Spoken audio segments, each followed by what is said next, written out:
Vous avez été sublime dans plusieurs comédies. Et toi, Hélène? T'étais dans Mauvais Karma. Ah! T'as dû vivre quelque chose d'extraordinaire. T'étais avec tes deux amis. Oui! Julie Le Breton et Yannick Lemay. Oui, ça a été extraordinaire. Écoute, cette histoire-là, ça n'a pas de sens. Il y a des grosses auditions pour ce nouveau show-là qui s'appelle Mauvais Karma. Fait que toutes les filles de la trentaine, à peu près, toutes les actrices de la trentaine, on se met à auditionner pour ce show-là. Puis à un moment donné, moi, j'ai su que je décrochais le rôle de Nathalie. Puis mon agent m'appelle pour m'annoncer ça, puis il me dit « Veux-tu savoir c'est qui tes deux autres? » Parce qu'on était un trio. Je dis « Ouais, c'est qui va jouer les deux autres? » Annick Lemay, Julie Le Breton. Ah, ben, Tavis. Ça sera pas plate! Nous autres, on avait fait l'école de théâtre ensemble. Julie et moi, on n'était pas dans la même cohorte, mais on était au même moment à l'école. Annick aussi, on se croisait souvent. On avait fait le party quelques fois ensemble, les trois filles. La connivence était déjà là.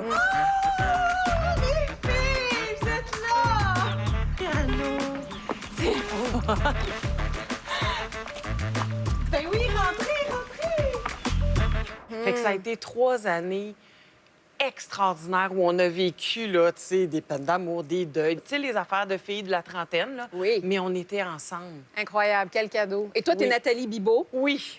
T'es un petit peu nounoun. Elle était un petit peu quoi? Nounoun? Ah oui? T'es-tu nounoun? Elle était pas niaiseuse. Moi, je la sentais pas niaiseuse. Je la défends autrement. C'était une fille qui avait... Tous ses rêves tombaient devant elle. Elle était sur le bord de toucher à quelque chose qu'elle avait toujours voulu, puis ça s'effondrait. Fait qu'elle essayait de s'accrocher à peu près tout. Mais elle n'était pas désabusée. Elle n'est pas devenue noire pour autant. Elle n'est pas devenue lourde pour autant. Elle avait toujours de l'espoir. Ah, C'est une espèce de quille qui revient tout le temps. Wow. Fait que voilà. J'ai beaucoup aimé Nathalie. Et l'histoire de ces trois filles-là débute dans un endroit super convivial, Oui. dans des funérailles. Et ça a été vraiment une aventure d'amitié. Oui. Tu sais quoi? Ça transparaît tellement dans cette scène-là. Voici les trois amis. C'est des bitches on the beach. Ben oui, des bitches on the beach. 2e année de cégep, on avait passé notre semaine de lecture à Cuba. On en avait bu comme des trous une semaine de temps. C'est Juan qui nous avait initiés à ces drinks-là, vous vous rappelez pas? Vaguement. On avait tellement eu des belles vacances. Je me rappelle comme si c'était hier. Kim avait eu une aventure torride avec le barman qui nous donnait des cours d'espagnol. Elle est la seule qui tripe sur ses souvenirs. Kim? Excuse. 3 belles grandes actrices avec qui j'ai eu la chance de travailler. J'ai eu la chance de travailler. C'est vrai! Julie, Hélène et Annick. Annick.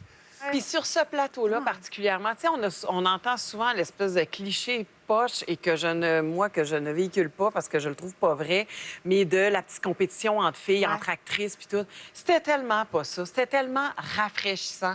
Puis on avait juste trop de fun. Et les bloopers de Mauvais Karma doivent durer à peu près 14 heures. Tellement on a eu du fun, on a ri.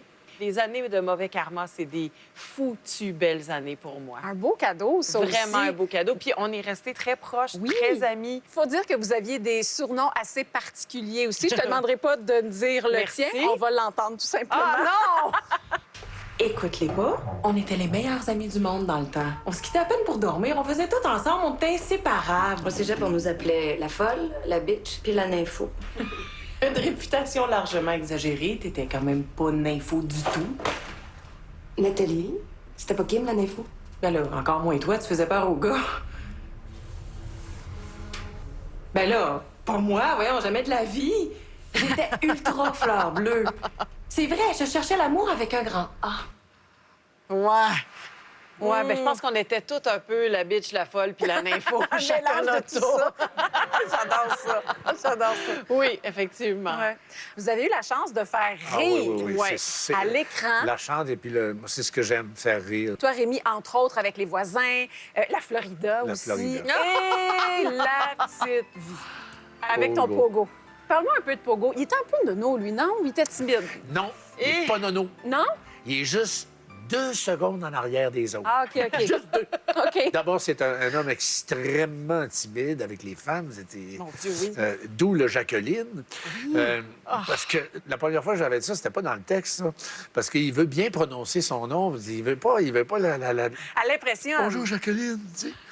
toutes les Jacqueline du Québec moi dit c'est parce sûr. qu'il se faisait appeler Jacqueline. C'est vrai qu'on t'a souvent vu dans, tu sais, des colosses, puis Pogo, on est vraiment dans de la douceur. C'est que c'est un personnage fragile aussi, puis en même temps comme un peu décalé. Mais attachant. Oui, on les gens l'aime, l'aimaient, Pogo. ouais. Et tu sais Pourtant, quoi, je suis pas venu souvent dans La Petite Vie. C'était pas un Non, personnage mais c'était très marquant. régulier, mais Ouais. il venait... il nous a marqués. il a marqué Et parce que... surtout, Rémi, avec cette phrase mythique. Salut la compagnie! Salut mon homme! Salut, madame. Mes hommages, Régine? Mais mes hommages, pourquoi? Pour avoir oublié ma femme? Minou, mais où c'est que t'étais? Dans le taxi. Puis, c'est un gars ou une fille? Je ne sais pas, il est pas sorti, je pense. Hey, un classique de la télé, La Petite Vie. Mais c'est incroyable, hein? Ça, c'est une famille dysfonctionnelle. Aïe, les aïe, parés. aïe. Ah, Aïe, les aïe, parés, aïe. là, c'est complètement dysfonctionnel. Et Oui. Pogo, c'est un rôle secondaire, mais pour toi, c'était pas secondaire dans Pas ta du vie, tout. dans ta carrière. Non, là. pas du tout. Ça a Pas du vraiment tout. marqué, là. C'était un personnage que j'ai adoré jouer parce que, à cause de sa fragilité. Puis, tu sais, comme quand on le voit, là, c'est quand il dit Salut, comment ça va? Puis il dit Oui, il a donné en retard son cadeau. Ah.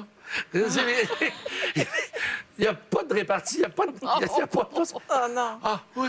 Parle-moi de ta blonde, Linda. Parce Linda. qu'il était timide, Pogo. Oui. Mais il a réussi à se faire. Ben oui, Ben là, avoir lui, une c'est tout ou amoureuse. rien. Là, il est devenu jaloux à un moment donné. Là, il était jaloux de la cigarette qu'elle prenait. Il était jaloux du cendrier. Il était jaloux. Là, Bonsoir, Sylvie Potvin. C'est connu. Ça va bien? Oui. La fameuse Talinda. C'est Malinda. Moi, là, c'est sa phrase avec son accent du nord de l'Ontario, là. Oui. My God, le beau morceau. As-tu vu les mollets de ça? Toi, un vrai cheval de trait.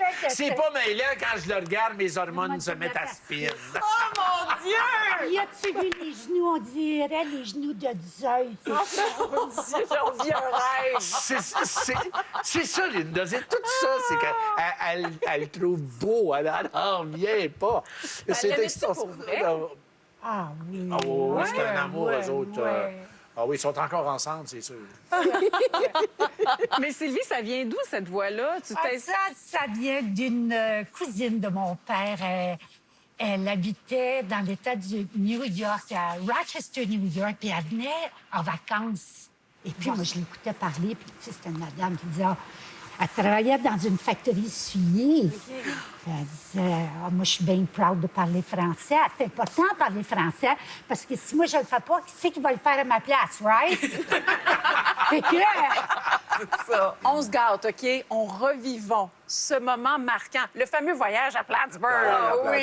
Plattsburgh. Quand il ferme la porte de la chambre, puis là, il graphique dans la porte pour On sortir. regarde un La extrait. bébête, elle monte, la bébête, elle monte. Ça va, mon homme? Ça va pas mal. Et toi? Mon Dieu, Linda. Qu'est-ce que vous faites dans votre toilette, vous? J'avais trop envie. Vous n'avez pas de toilette de votre bord? Avec toi, je veux dire. Bien aimable, bien aimable. Bien aimable! Je pense que Timmy a besoin de moi, là. Timmy! Timmy! Timmy! Oh non! Je la ris encore. C'est fou. Il panique. Il panique. Et puis c'est là qu'elle va aller le chercher à la fin de la scène. C'est là que ça se passe. Vous pouvez mettre la crème à pénètre durant la nuit. À pénètre durant. Me mettriez-vous de la crème à bronzer ici? Avant de vous coucher? Oui, oui. Je la mets toujours la veille.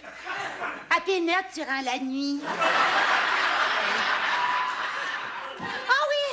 Ah oui! Ah oui! Hey, Sylvie, merci pour cette belle surprise ce Merci, soir. Sylvie, C'est merci. vraiment Merci gentil d'avoir d'être pensé venue. à moi. Merci. Au plaisir. Ça, c'est des moments de télévision, ma chérie. Ça, c'est une réplique rajoutée aussi comme inventée, là. Elle s'attendait pas à ça. Pour vrai? Elle réagit pour vrai. Oh non, pas elle! Oh mon Dieu! On parle des rôles qui ont marqué vos carrières. J'ai comme l'impression qu'on va faire plaisir à bien des gens à la télé en retournant au début des années 90 avec la série Scoop. Ben, Hey, il y avait de grands acteurs qui jouaient là-dedans. Et toi, tu jouais Lionel Rivard. Lionel Rivard, oui, le chef de pupitre du journal L'Express. L'Express. Il était comme semi-sympathique, Rivard. Il était... c'est un gars assez dur, Ouais. oui. Très exigeant. C'est qui l'enfant de chienne qui a envoyé un journaliste à la télévision chez Stéphanie Rousseau? Qui, Cercueil? Je veux savoir, c'est qui? Ils ont demandé à la réceptionniste si tout restait Stéphanie. Je leur ai dit, je savais pas. Hey, t'es pas dans une cafétéria de cégep, c'est toi. T'es dans un journal. Tu sais pas c'est quoi un journal, toi, la fille de Dumoulin? T'es pas assez intelligent de savoir quand est-ce que t'en feras la gueule ou ben l'autre l'a fermé? Hey, je suis une enfant! Pas de garderie ici, de Cercueil! J'ai 45 ans, j'ai passé l'âge de changer les couches de tout le monde. Débarrasse de manger, toi, je veux plus te voir ici. C'est pauvre Joël. Elle s'attendait pas à ça. Pour vrai? Elle réagit pour vrai. Pour vrai? C'est parce que quand on a répété, bon, je faisais le texte, puis tout ça. Puis là, elle dit, ouais, mais tu vas être fâché. J'ai dit, inquiète pas, ça va. Et là, ça part. Et là, je la vois, puis là... Oh non, pauvre elle! Oh, mon Dieu! C'est sa réaction pour vrai. C'est ça qui est extraordinaire. Oh, Pour vrai. Seigneur! Après, ben, c'est je l'ai pris dans mes bras. Regarde, c'est rien. Je me rappelais pas de ton patois, Cercueil. Cercueil. J'étais contente de le Cercueil. réentendre. Cercueil. Et tu t'inspirais vraiment des défauts de ton personnage. J'ai toujours été attiré par des personnages qui ont des gros défauts. Ouais. Parce que les qualités, c'est plat. Oui. C'est oui. les défauts qui sont intéressants. C'est comment un personnage réagit avec ses préjugés, ses rancœurs, ses envies, tu sais. On va les battre sur leur propre terrain. On va jouer ça en une. Tintin, beurre un petit peu. OK? On les laissera pas voler notre histoire. Tintin, oublie pas ta carte de presse, Cercueil. Il n'y a pas de danger. Et ça n'empêche pas un personnage d'être aussi tendre. Mais moi, c'est ça que je trouve incroyable. Toi, Hélène, toi aussi, tu as fait partie d'une série où ton personnage vivait de grandes choses, de grandes émotions, et je te parle de Toute la vie. Oui. Toute la vie qui est ton projet le plus récent. Oui. On voit Tina, Carpentier, Trudel. Oui. Et donc, Toute la vie, on est dans une école, hein, puis où vous recevez des jeunes mamans. On est dans une école résidence, Oui. mais qui est un organisme communautaire qui reçoit des jeunes mamans adolescentes enceintes. Je te parle pas de te cacher, je te parle de respecter les règles de l'école. T'aimerais-tu mieux que je mette une burqa? Non, oui. Vous êtes juste des filles ici. Ça change quoi? C'est important pour toi, les vêtements? Ben oui. C'est la seule façon de me différencier des autres. Sinon, imagine si on serait tous habillés pareil. Une gang de bédaines dans le corridor. Ferait usine à bébé. Tina, c'est la directrice, la responsable pédagogique de l'établissement. Puis c'est qu'elle, elle en a pas eu d'enfant. C'est ça. Puis elle se mourrait d'en avoir. Elle a le désir de la maternité. Elle a le désir, là, il est trop tard, Ouais. c'est plus ça. Ça fait que toutes les petites, c'est quasiment ses filles. On découvre qu'elle a été adoptée à la naissance, elle cherche sa mère. Fait que c'est toujours des zones qui sont assez troubles, moi, qui viennent me chercher comme femme, comme mère, dans ma vie très réelle. Et j'ai l'impression qu'elle résonne chez bien des femmes aussi, bien des filles qui se retrouvent dans Tina, Oui. Carpentier, Trudel. J'arrive de la pouponnière. Comment qu'elle va? Parfaitement bien. Merci d'être venue. Je sais pas ce que j'aurais fait sans toi. Et ce qui est quand même fou avec ton personnage, Hélène, c'est qu'au moment où elle vit ses émotions à elle, toi, t'es dans un parcours de maternité et d'adoption. Oui.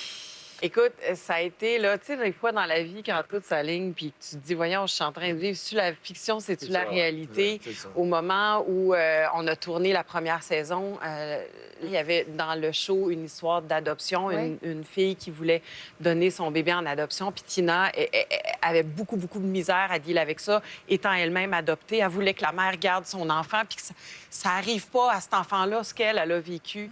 Puis moi, dans ma vie personnelle, j'étais en train d'adopter mon fils.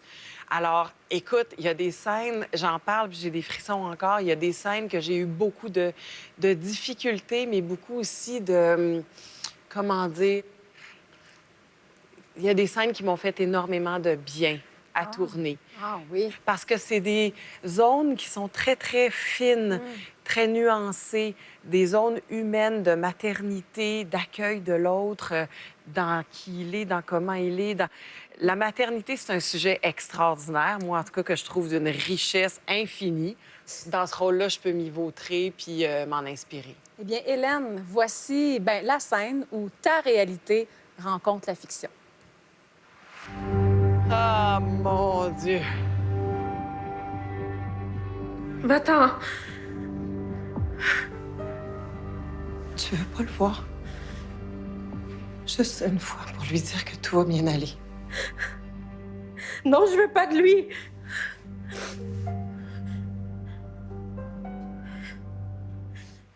Eh, Seigneur Dieu.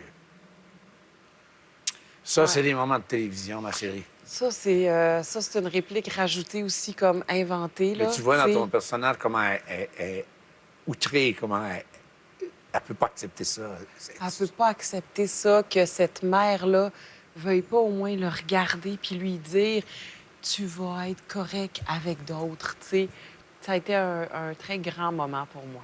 Dans toute la vie, tu es entourée de jeunes comédiennes. Oui. Sens-tu qu'à ton tour, tu es un peu le mentor de ces jeunes filles-là? Je me sens pas comme ça, je me perçois Non? pas du tout comme ça, mais j'ai un petit côté maternel. Je veux qu'elles se sentent en sécurité ou qu'elles sentent qu'on est dans une même, Ah ouais, ça, c'est... une même équipe, puis que c'est pas les jeunes puis les autres ou Ah, je sais pas oui. quoi. Fait que pour moi, c'est extrêmement important. Le sentiment d'appartenance, pour moi, c'est ce qui me drive le plus, là. Ouais. Puis je souhaite qu'elles le vivent. Mais tu sais quoi, je pense que tu as une place beaucoup plus grande que tu crois dans leur cœur. Hélène est pour moi une femme particulièrement inspirante, gentille et très franche, qui était toujours là pour nous aider sur le plateau, pour nous donner des conseils ou tout simplement pour rire avec nous une fois de temps en temps. Hélène Bourgeois-Leclerc, c'est pas compliqué. Elle m'a aidé à forger mon jeu tellement souvent sans même s'en rendre compte, de par son professionnalisme, sa capacité d'adaptation au milieu artistique dans lequel elle baigne. C'est sa rigueur, sa constance, son éthique, name it. Je suis sincèrement honorée d'avoir eu la chance de travailler avec Hélène pour mon premier gros projet télé. C'est fou. J'admire cette femme depuis tellement longtemps. Ben voyons donc! Ah, mais tu vois... Je tiens à te remercier pour ton talent, pour ce que tu es, pour ce que tu dégages, pour ce que tu fais. Donc, merci. Merci. Les Hélène, filles! c'est une femme incroyable, attachante et tout simplement une personne humaine. Je l'adore de tout mon cœur. Puis ouais, elle est trop cool. Je t'aime, Hélène. Je suis très reconnaissante. Puis c'est ça. Merci. Ah, merci pour c'est cette un beau moment, vidéo-là ça. qui Ça me fait fait plaisir. vraiment, vraiment du bien et plaisir. Ça vous a quand même né aux Oscars. Oui. Et vous avez gagné aussi. On a gagné les Oscars. Wow. Oui. On tournait les bougons en même temps. Pour vrai? Oui. Ah, C'était comme un peu des extrêmes, je te dirais.